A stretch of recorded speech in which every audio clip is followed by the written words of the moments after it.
یہاں پر ان کو منع کیا گیا تھا کہ ہفتے کے دن شکار نہ کرو، یہ صرف انہی کے ساتھ خاص ہے، لہٰذا اس امت میں اگر کوئی ہفتے کے دن شکار کرتے ہیں مچھلیوں کا تو یہ ان کے لیے جائز ہے۔ ایک مسئلہ یہ سمجھیے۔ دوسرا مسئلہ، ابو بکر الطرطوشی المتوفی 505، انہوں نے اپنی کتاب میں لکھا ہے کہ انہوں نے یہ حیلہ کس طرح شروع کیا، تو وہ فرماتے ہیں کہ ان میں سے ایک آدمی وضو کے لیے جاتا تھا تالاب کے اوپر، جب مچھلی آ جاتی تھی تو اپنے چہرے کے اوپر پانی ڈالتے تھے اور وہ مچھلی وہاں سے پھینکتے تھے دور سے۔ اس طرح ہر کوئی اس طرح کرتا تھا۔ اگر اس سے کوئی پوچھتے کہ بھئی تم نے مچھلی کیوں پکڑ لی، تو وہ کہا کرتے تھے ہم نے تو نہیں پکڑی بلکہ وہ خود آئی ہے، جو خود آئے اس کو آنے دو۔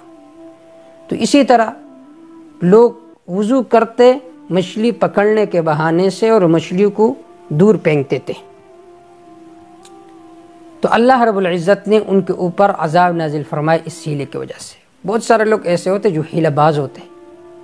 مشہور واقعہ ہے، مثل ہے کہ ایک مرتبہ ایک شوہر بیوی کے پاس آیا، کھانے کے لیے اس نے مرغی پیش کی، تو اس نے کہا میں نے تو دال وغیرہ خرید کر آپ کو دیا تھا، یہ مرغی کہاں سے آپ لے کر آئیے؟ اس نے کہا کہ یہ پڑوسیوں کی مرغ تھی، وہ زیادہ اذان دے رہی تھی تو میں نے اس کو پکڑ کر ذبح کیا۔ تو اس نے کہا دیکھیں یہ حرام مال ہے، ہمارے سامنے اس طرح چیزیں نہ رکھو، یہ کام نہ کرو۔ اس نے کہا ٹھیک ہے۔ جب دوسرا دن آیا تو بیوی نے اس کے سامنے دال رکھ لی۔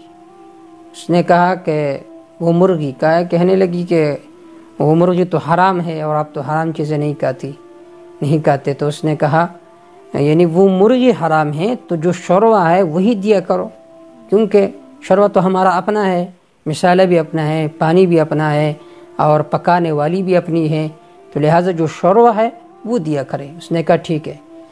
تو بیوی اس کو شوروا وہ پلیٹ میں ڈال رہی تھی اور چمچ کے ذریعے سے جو مرغ کی بوٹی تھی وہ دور کرتی تھی، ہٹاتی تھی۔ تو شوہر نے اس سے کہا یہ کیا کرتی ہو؟ تو اس نے کہا کہ جو مرغ ہے اس کو دور کرتی ہو کیونکہ یہ تو حرام ہے۔ تو شوہر نے اس سے کہا جو خود آئے اس کو آنے دو، جو خود آئے اس کو آنے دو۔ تو اسی طرح حیلہ ان لوگوں نے بھی پیش کیا کہ بھئی وہ تو خود آئے ہیں، وہ مچھلی تو خود آئی ہے، ہم نے تو اس کو نہیں پکڑی ہے۔ تو یہ حیلے ناجائز ہے اور حرام ہے۔ ایک توجہ یہ ہے۔ دوسری توجہ یہ ہے کہ یہ لوگ جمعے کے دن ایسا کرتے تھے کہ تالاب بناتے تھے، چھوٹے چھوٹے تالاب، اور پھر آگے سے اس کا راستہ بند کرتے تھے، تو جب مچھلی آ جاتی تھی تو تالاب میں گر جاتی تھی۔ تو یہ لوگ اتوار کے دن جاتے اور وہ مچھلیاں پکڑتے تھے، تو لوگ ان سے کہتے یہ کیا کرتے ہو؟ تو وہ کہا کرتے تھے کہ بھائی یہ تو ہم نے نہیں پکڑی ہے، یہ مچھلی یہ تو خود تالاب میں آئی ہے، تالاب میں گری ہے۔ تو اللہ رب العزت نے ان کو بندر بنایا۔ دیکھیے بندر جو ہے اس کا ظاہری شکل انسان کا ہوتا ہے لیکن حقیقت میں وہ حیوان ہوتا ہے۔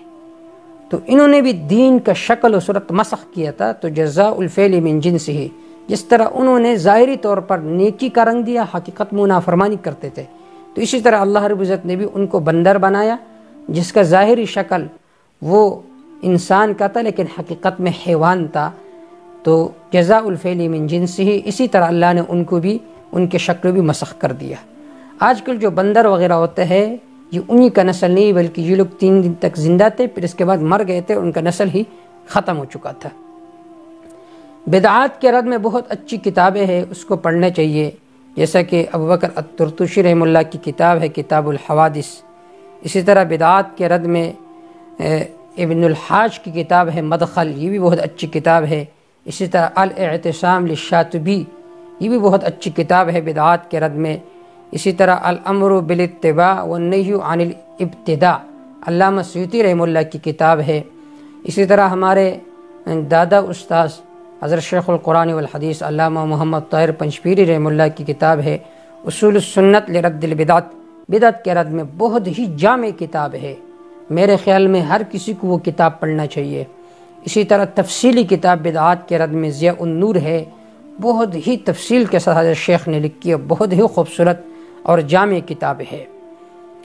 تو یہاں تک جو پہلی خباثت ہے وہ ذکر ہو گئی ہے، نقض العہود، کہ اللہ کے وعدوں کو انہوں نے توڑ ڈالا۔